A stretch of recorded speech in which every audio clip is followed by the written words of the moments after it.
Okay. Good morning, good afternoon, and good evening. Happy Bringling. Welcome to Bringle Talks. And today we have a very eminent guest, Mr. Mahaveer Pratap Sharma. Just to let you know, my name is Anshav Jain. I'm founder and managing director of Bringle Excellence UK and India. We are working towards our vision 2020-2030 to transform 1 billion lives, 1 million businesses, and 100 unicorns. With that, we are trying to bring excellence in three E's: education, employment, and entrepreneurship. And Mr. Mahavir Pratap Sharma had been working a lot on entrepreneurship for a very long period of time. Has been supporting a lot of startups out there. So he's a serial entrepreneur himself. He's a part of umpteen businesses and social organizations, and exudes passion in angel investing, leadership, and mentoring. He has a very good academic profile, and he has been a chairman of Thai India Angels and RAIN, the Rajasthan Angels Network. Recently, I got him. I got an opportunity to see him as part of Horses Stable, and would love to know more about his experience. So, Mr. Sharma, I may not have done the exact justice of about introducing yourself. So, if you could give a little introduction about yourself and what is the kind of vision which you are looking at by Indian entrepreneurship. So I think you did a pretty good job, and I basically just wanted to add that we've been traditionally into handmade carpet business, manufacturing, wholesale, retail, exports across the world. We also do some silver jewelry, and we have a marketing and a branding company which does both offline and online promotions. Those are the three other verticals in addition to the technology startups and investments that I make. And I've been part of TIE for the last 20 some years, and it's been a great journey and a great learning, and I continue to cherish that. Thank you so much, Mr. Sharma. So, just wanted to understand, how do you see Indian entrepreneurship evolved over the last 20 years, and how do you see it's going versus what has happened in the last 20 years and in the next 30 years? Because, in my opinion, next 30 years is going to be all about entrepreneurship. Absolutely, and I totally agree with that. I think India, from being a back office to the world, or a handicraft and craft and jewelry manufacturer to the world, Right. was not evolving as a technology destination. And I think in the last 20 years, India has suddenly evolved into innovation, into experimenting with new things, investing a lot of capital into technology, improvising traditional businesses, and competing with the world. And I think that's where the trend is going to continue. I think India is going to be the hub of providing services and products across the world, which will be of top class quality of the best price. Secondly, India's large consumer market will itself be a huge market for the products that are being made in India, for India, and also to the globe where technology and advancement is happening. So I think India is poised to grow. I think entrepreneurship, technology, startups, innovation are going to control the next 20, 30 years. And I think India, with its language, its education, with its per capita income and growth, infrastructure in place, democracy, has all the right ingredients. Great. And how do you see, you mentioned about technology, and when we see our local businesses, especially handicrafts or even diamond business or jewelry industry for that matter, they're still very rudimentary. They're still into that brick and mortar business.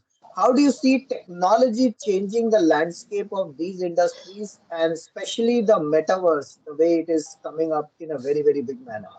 Yeah, so I think technology is being adopted. The generation that's now joining the businesses or has joined in the last 2, 3 years is very well aware of the fact that they have lost business to China's of the world because of not adopting and using technology on jewelry and handicraft and craft sector.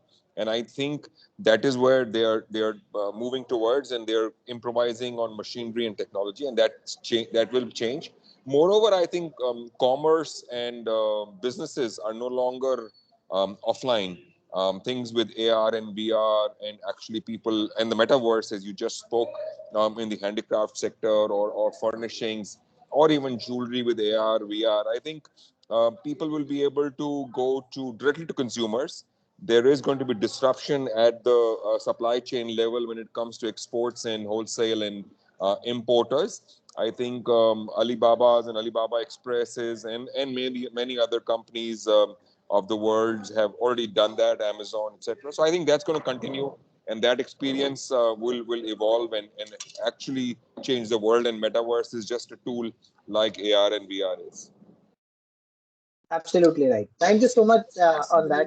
So I have we have been working with 5,000 plus entrepreneurs by now, and one of the recently designer unicorn startup, they're actually working on the bringing the artisans on the platform, bringing them a digital platform. So what kind of a recommendations do you have for that kind of startup? That what kind of a metaverse aspect we should bring in so that we can benefit the local artists who have technological advantage in it. Your voice was breaking. I'm sorry, Anshav. You asked something Uh, about the handicraft sector. yes, so I was saying that we have a designer unicorn cohort startup who is basically working on bringing these artists, the local artists, on a common platform, on an e-commerce platform. Now, considering the way technology is evolving, the metaverse is coming in. What kind of aspects or recommendations you would like to give to this startup? Because local manufacturers, local artists may not have that technology base, but I as a agree. So startup, it it's may have. so just bringing them on an e-commerce platform or putting their products in a metaverse for people to see how they can look in their houses is not going to solve the problem. I think um, a lot has to be done in terms of improving their skill sets on designing. I think they are still trying to make similar products out of the craft that they know. I think a lot of improvisation with the product that they're creating, a lot of improvisation with colors and styles that they are doing has to be transformed also. E-commerce and metaverse is just a tool and which should be used. I'm not against it, but I think a Correct. lot needs to be worked with the craftsman and the designer to create a new product or to create new supply chains, in my opinion. Great. I think you have brought up a very important point. Our Indian ecosystem, like if you remember, a lot of meditation, yoga, everything has been we have been originated from India, and now it's coming back to India from a Western world. Similarly, the lot of handicrafts and these kind of things are also happening at this point in time. So it's a very valid suggestion for any startup who's working towards supporting the local artists. That is not just platform because they sell their products, but it's support how they can optimize their products. Maybe create some even also bring to them that why can't we bring the stories out? How they have evolved over a period of time. What are their different aspects of it? So those insights can feature out there. I saw recently in India NFT also being launched, especially for environment, especially beyond was speaking that. I think it's very important on the skills development. You know, We also, I yeah, don't know if sorry, it's go ahead. my network or your network, but I did not hear the last 30, 40 seconds of what you said. Okay. Okay. So what I was saying is that the important point which you mentioned about is the skill development of the ecosystem. Uh, are you there? The video is gone. No, I'm just trying to reduce the bandwidth so that I can hear you. That's When perfectly I fine. If speak, you want I'll to switch yeah. off your video, yeah. If you want to switch off your video, please go ahead. Okay, so what I was saying is that for the skill development perspective for these artists, I think that is also going to be a very important part because metaverse will help them or a e-commerce platform will help them to sell off their products. But how we could bring up the Indian glory back, how we can showcase that India has kind of like we started yoga, meditation, and now we are coming back the Western world is coming back with the same concept to us. We are mostly adopting that right now. We are forgetting that Indian ecosystem was behind that. Similar challenges, which is happening with an artist also right now, and I also see that happening in the Indian education ecosystem. We had those Gurukulam where there were real skills development used to happen. So, especially Mahavir, because you mentioned about skills upgrade, how do you see skills development or professional world in the metaverse world or in the future world for India, where we can bring, our local artists or even the creators out there to grow the Indian culture. So this brings me to a very important element, the third dimension that is required, and that's marketing and branding.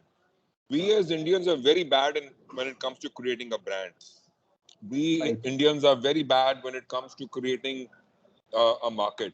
I mean, if you see something very simple or traditional, and yoga is a great example, I Mm-hmm. think how you present it, how you sell it, and how you Mm-hmm. explain things to the consumers is very critical. And we Indians, because we were traditionally not the front end and we were just suppliers to the world, don't have that art as yet.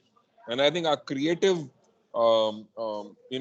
mechanisms and creative fields have to work. So, including UI, UX, to branding and creating a brand, whether it's jewelry, whether it's yoga, whether it's craft, is something that's very, very critical. And I think that also has to be kick in and work. And I think that's when you will see that India will cherish the products or services that it have. The world will enjoy that, and India will be able to sell and market it in much better way than the world can.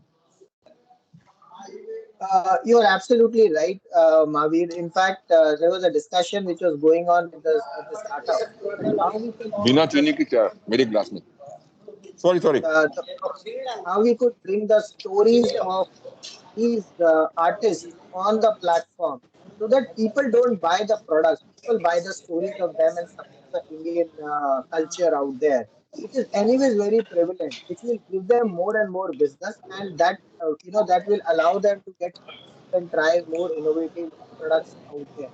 But currently, they are really struggling in terms of selling of their products, left out in some parts of the places where people are getting some very local exposures, but otherwise it's not being really monetized in that. And agree I totally agree with you. okay, great. So, Mahavir, how do you see your experience with horses stable, and how did you get into that? Into that aspect of it, and what are the kind of startups you are reviewing, or you are kind of uh, you know, looking for investment at this point of time? So my getting onto horses table was a chance happening. I was called on an online event during COVID to see if I wanted to invest in startups, and the founder of Horses Table, after the show, pitched to me that we used our virtual platform, and I want to do this. And do you think that you would be able to invest in Horses Stable? And I said, no, there are many platforms, there are many virtual platforms that are happening, and I did not kind of invest at that point. Then, when a Mhm. physical show was being shot later on that year, I they said, fine, don't invest in us, but do come and be an investor on the show. And I went there last year, and season two, and I found that the concept is good, but again, he's not been able to position the show in a manner that he should be positioning. The startups that were being screened were average. They were not, investable. They were very, very young. They did have a story, but they did not have the technology. If they had the technology, they did not have the market or go to market. So I felt that there was a gap, and I think with my abilities of experience in investments in startups, with my experience in media or marketing and branding, I could add value. And that's when I got more involved this year in Horses Stable. And I not only did the show improvise, we got better startups this year. Obviously, the show is on mainline television now. I've invested in the company, and I'm actually part of the mentoring journey for the founder and helping him out. And I think startups in India have a great future. I think startups that not only on horses table but otherwise are coming out to be great. My thesis is very simple. I have to fall in love with the team and the idea. If that is in place, I think everything can follow. I start to work with them at a very early stage, at a seed, pre-seed idea stage, And I think that's my strength, because of Thai, I continue to mentor and help, and also invest, and write them the first check. So I think it's a win-win situation for them, for me, and it's a sweet spot for me, to invest in and to take them forward. And because I'm connected on network to other investors, other funders, and the ecosystem, it's a win-win solution for them and me. And I think that's what's Horses Stable is just a platform to use, in my opinion. That's great. In fact, when when I was drafting the design a unicorn methodology, we identified that there are four areas, seven pillars, 105 factors which can make or break a unicorn. So building a unicorn, we are trying to understand all that different matrices and how we can measure that on a real-time basis, which will eventually convert into a business scalability. So it's an effort which we are trying to do from our side. But I totally understand that one of the big problem which I've seen with the startups or the entrepreneurs is they start a business with a very good thought process. Maybe they have a great product also, but they end up not making it investable because they don't have the right business model. They may not have the right marketing capabilities, and how are they going to bring the technological advantages to that? So I think all of these aspects works very, very importantly. Uh, Now you also mentioned, Mavi, that you are into mentoring and you're seeing potential. Would it be possible for you to spend some time with our cohort startups, and give your guidance on that, or any other more skill set startups that you would kind of like to mentor? Sure, sure. I mean, I'd be happy to mentor startups that you have that are listed. I mean, it's just that they should be beyond a certain level, because it doesn't work, if they're very basic and if they've gone through some selection process, some kind of, and of course, as we go along, we will see. But I'd be happy to mentor. I mean, I spend almost an hour a day, mentoring someone or the other, online or offline. And I think I'd be happy to help the startups that you have, for sure, that if they need mentoring. Sure, Mavi. So, see, the way we are working currently is we are actually evaluating multiple starters. So, I let them go through my 5 days program, which has been specially drafted, which has been recorded for startups for giving them a complete aspect of understanding of their value proposition, product development, sales and marketing, financial modeling, and even their technological advantage, or setting up the right people, process, and technology framework. After that, we I worked with them for almost like a month or so to help them bring out. So we have this 21 series methodology. So I worked with them for almost like 21 days to fine tune their business and financial models and pitch deck. And eventually, I then take a careful selection of people wherein we are planning to start up a 21 weeks of business adaptability cohort program from April onwards. So that will be the first Super 30 batch which I'll be starting up, which is where I will be focusing on even investing in those startups at an early stage and supporting them over a period of 21 weeks. So it's not That's just good enough. about I mean, so I'd be happy to help. No problem at all. great, Mahaveer. So thank you so much for your confirmation on that. I'll connect with you offline on the same, and we'll keep sharing you various aspects of these startups. And if there is any possibility or any time available for you, we can kind of have a kind of an offline call with them, uh, Absolutely. even before the selection period process kind of thing. Uh, Great. Now, Mahavir, I just see one of the another initiative or one of the initiative we are also working upon right now is transforming India as a self-sustainable and financially independent economy. So, as a founder, as an Indian, I have kind of taken a pledge to myself that we'll be working towards transforming an Indian economy. That was taken on 15th August 2021 on 75th Independence Day. And me and my team, we had been working on a book which can actually, it's kind of a, we are trying to write out a constitution for a new financially independent India, and which we are trying to publish it on 26th January. The physical book will be sent it to PMO and other organizations, that how we could bring the culture of India out there, how we could improve the Indian economy. So, anything do you suggest that if we want to create a new India today, considering we already had some technological or other advantages with us? what do you see that how we could really reach out to the masses in India, considering we have 1.5 billion population, and how we can reach out to them, and what are the areas we should focus upon when we talk about transforming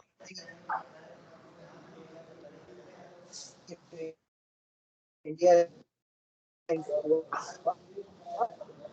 a sustainable. Am I audible? No, no, I lost you in the last 10, 15 seconds. How Okay. transform and you Oh, froze. Your okay. video froze. Okay. What I was looking at is that what are your thoughts about So my thought, transforming yeah. So in Indian economy? my What thoughts are areas that should we unless, yeah, focus upon? yeah, yeah. I think India.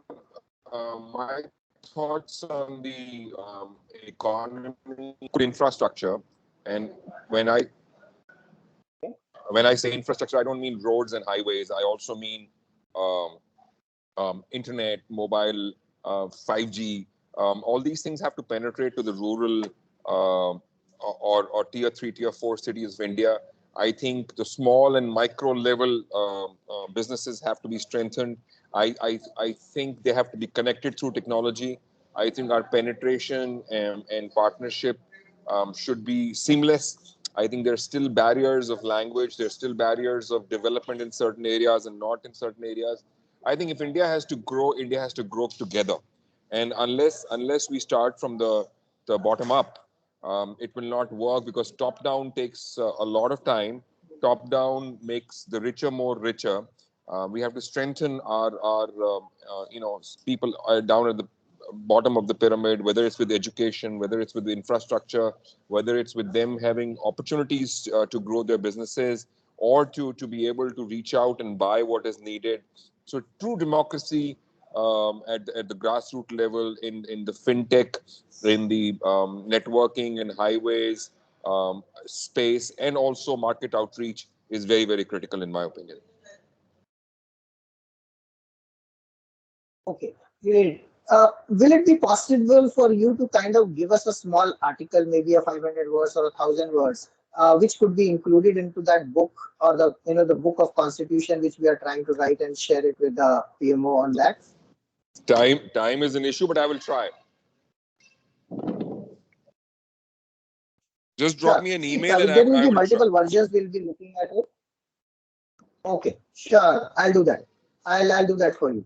And okay, so I think considering the time constraints and that you're traveling, and, I really want to appreciate that you have still taken time to for this interview. Let me ask quickly some of the personal questions out there, more of a fun questions. So, Mahavi, what is that people don't know about you personally? So, a lot of people know you as a startup enthusiast, an investor, and supporting the startup ecosystem. But what do you do in your personal life? What do you like beyond work? Oh, so I like to enjoy my time. I really spend a lot of time reading on by myself. I like to be on top of things. I don't let work pile up. I'm pretty organized in what I do. I don't take up responsibilities if I don't have the bandwidth to do that. So I'm very, very clear. I would rather be honest and work um, uh, so that it works for everyone rather than just for me or just for other people. So it's pretty much clarity of thought, clarity of work, and delivering what you can do best, and making sure that you have some time on a daily basis, not weekly or a yearly vacation. I really do give myself some time every single day, whether it's exercise, whether it's reading, whether it's watching a movie or spending time with family. It's on a daily basis. It doesn't work on a weekend or once a year kind of a thing. So I live my life every day. I do what I want to do every single day, and I think that's what most people don't realize. Thinking that I'm so overworked or so busy, and they get mails from me at odd hours, thinking that I'm not sleeping or I don't sleep, but I do get full rest, and I do enjoy my life on a daily basis. That's great. That's great. So I think that's a passion is there in your personal life as well, which I can see that very, very in a nice manner. One more question, Mahaveer. So, what do you think that you would like to give it back to the world, to the society before you leave from this world? What is that legacy you want to leave out? So, I,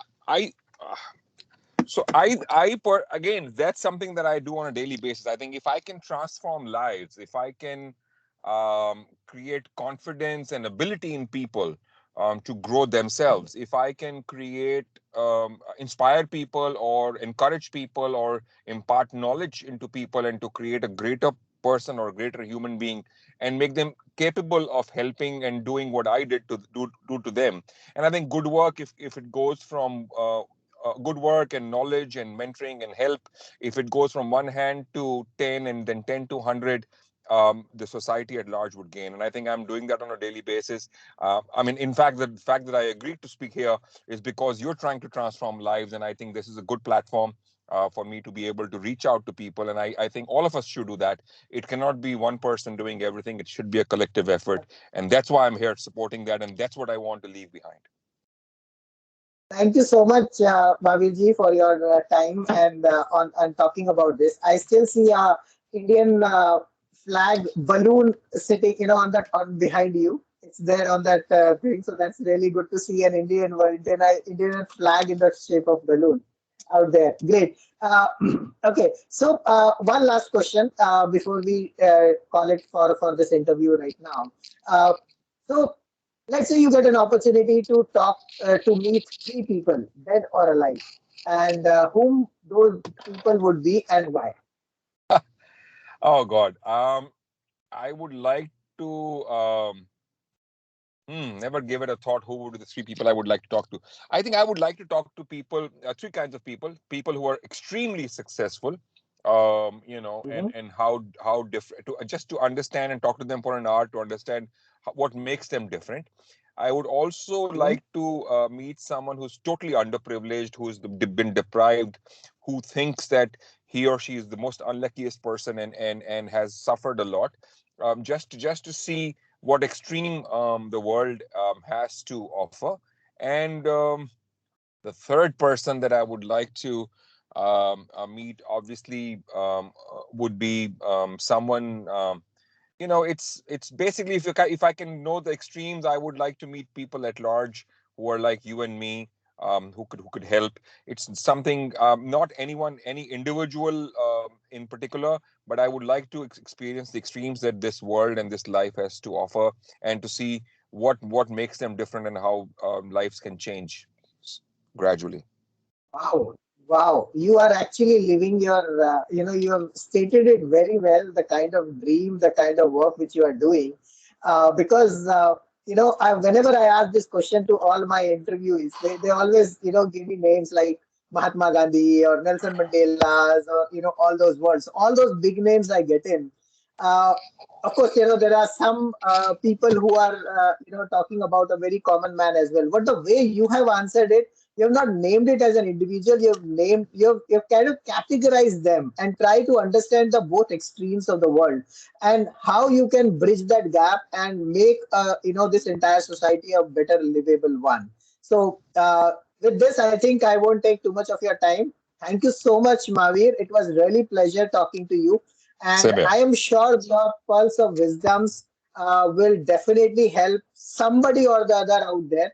We will definitely will work with you offline to see how we can grow the startup ecosystem, how we Sure, could sure. support the small Be happy to. businesses and even the small solopreneurs who are running in the various parts of the country.